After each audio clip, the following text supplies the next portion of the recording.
thank you very much for an interesting presentation. So we're about 10 minutes over here, so we'll maybe have 10 minutes questions, and then we'll go to lunch. So has anybody any questions they want to ask? Any of the speakers or the presentation?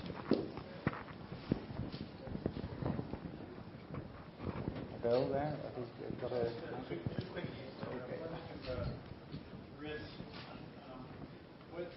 What happened to that why did you do the MRI on that 13-year-old in the first place? Why did you do the MRI on the 13-year-old in the first place who ended up with the CAM? And the second question is to Phil. What about MR imaging of the pudendal nerve? Can you make comment on that? Moritz first. So maybe I can answer the first question. So the first MRI that we did in those patients was a kind of cross-sectional study that we did in high-level athletes or in upcoming high-level athletes. So that was just a baseline MRI that we did not present to our. That was just a study.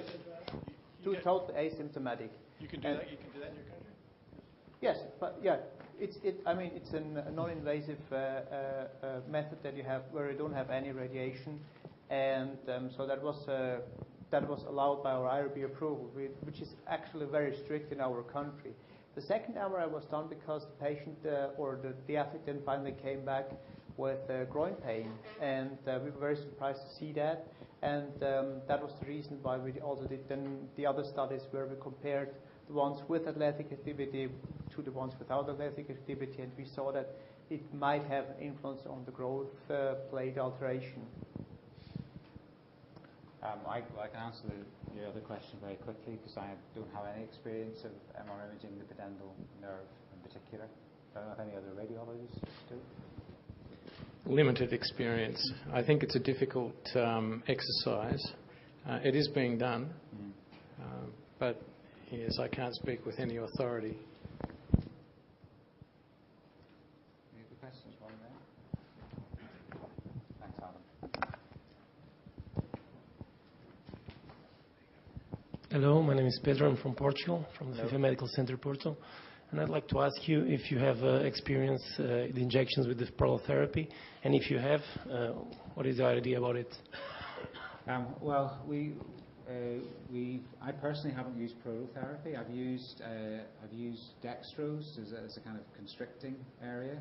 I haven't used it in the symphysis pubis. I've used it usually in the hands. Actually, I refer exactly to the pubic area. I haven't used it in the pubic symphysis. I've used PRP and I've used steroid, but I haven't used prolotherapy in the symphysis pubis. I don't know if John, have you used? I've done a few. I've had variable feedback. One's done well, and the other's not. Yeah. Thank you. I didn't have time to talk about complications as well. I suppose if you're using a sclerosant or something that's maybe tightening up structures, so it's a bit more difficult around the symphysis pubis as compared to a hand, where if it leaks out, might not be so good. Yeah. So the question is for Moritz Tennis. Thanks for this excellent talk.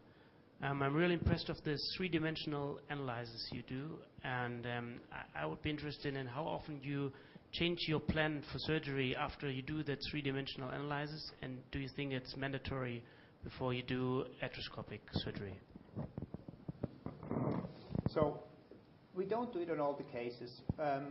Our 3D analysis is based on CT, and we are a little bit hesitant to do CT scans on all the patients if we think or if we are convinced that we really know where the pathology is just based on the x-rays and based on the MRI. So we are using the three-dimensional imaging for cases where we don't really understand the pathology, for more complex cases, for cases where we need to do some kind of surgical simulation. We also do it basically for the cases where we suspect an extra-articular impingement. And it hasn't really changed our surgical decision. So it has brought us to some new ideas where the problem could be, because you can see more with the virtual simulation that you can actually also see during surgery sometimes, because soft tissues will just lie over your bones, and you're not always 100% sure where the impingement is. And with this one here, we are a little bit more reliable of detecting those extra-articular impingement pathologies. Just one more thing. If you virtually animate a hip, any hip will impinge ultimately. So it's a very important point that you keep in mind when, at which point of range of motion it will impinge. So any hip will ultimately impinge. That's the nature of a hip. But you really have to keep in mind when and how it impinges. And if this correlates really to our physical findings, that is really our approach that we do, and it's a benefit for us preoperatively and not so much during the surgery. Theoretically, you could use this information to, for example, have some guidance during surgery, some navigation.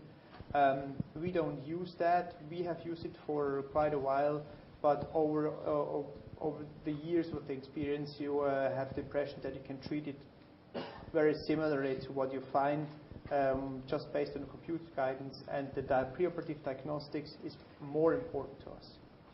So in terms of radiation, we're doing studies, I'm sure other people are too, where we're looking at 3D MRI sequences, and can they be used to produce models like a 3D CT, produce a model of the femoral head and the acetabulum? A lot of hip replacement companies are interested in that because obviously, again, there's no radiation. Any other questions? No. So I think we'll call an end to the session. I'd like to thank all our speakers again, including me, and we'll go for lunch.